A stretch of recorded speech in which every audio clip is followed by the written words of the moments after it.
আসন্ন জাতীয় সংসদ নির্বাচনকে সামনে রেখে বড় ধরনের প্রস্তুতি শুরু করেছে বিএনপি। অনানুষ্ঠানিকভাবে প্রার্থী চূড়ান্ত করার কাজ চলছে। সমকাল সূত্রে জানা গেছে, ইতোমধ্যে 2 শতাধিক সম্ভাব্য প্রার্থীকে সবুজ সংকেত দেওয়া হয়েছে। দলের শীর্ষ নেতৃত্ব এই নির্বাচনকে নিজেদের জন্য একটি বড় চ্যালেঞ্জ হিসেবে দেখছেন।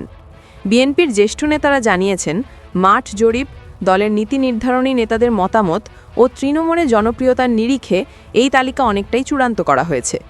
তালিকা ধরে দলের ভারপ্রাপ্ত চেয়ারম্যান তারেক রহমান সম্ভাব্য প্রার্থীদের নির্বাচনের প্রস্তুতি নিতে নির্দেশ দিচ্ছেন। এদিকে ঢাকা মহানগরের 15টি আসনের মধ্যে কয়েকটি গুরুত্বপূর্ণ আসনে প্রার্থী প্রায় চূড়ান্ত করা হয়েছে।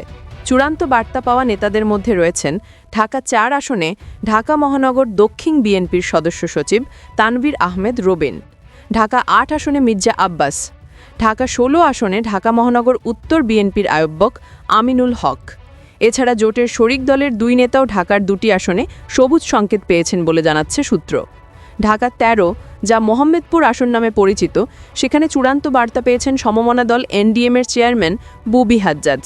বুবি হাজ্জাজ সমকালকে নিশ্চিত করেছেন, সর্বোচ্চ পর্যায় থেকে তাঁকে এই বিষয়ে নিশ্চিত করা হয়েছে এবং তিনি এলাকায় কাজও শুরু করেছেন।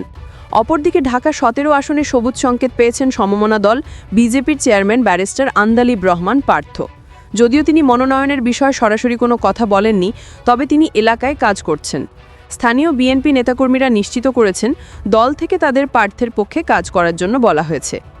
জানা গেছে, যেসব এলাকায় মনোনয়ন প্রত্যাশীদের মধ্যে কোন্ডল বা বিভাজন রয়েছে, সেসব এলাকার প্রার্থীদের সঙ্গে স্কাইপে সংযুক্ত হয়ে দলের ভারপ্রাপ্ত চেয়ারম্যান তারেক রহমান কঠোর নির্দেশনা দিচ্ছেন। তিনি সবাইকে ঐক্য ধরে রাখতে এবং দল যাকেই মনোনয়ন দিক তার পক্ষে কাজ করতে বলছেন। বিশৃঙ্খলা করলে তাৎক্ষণিক সাংগঠনিক ব্যবস্থা নেওয়ার হুঁশিয়ারিও রয়েছে।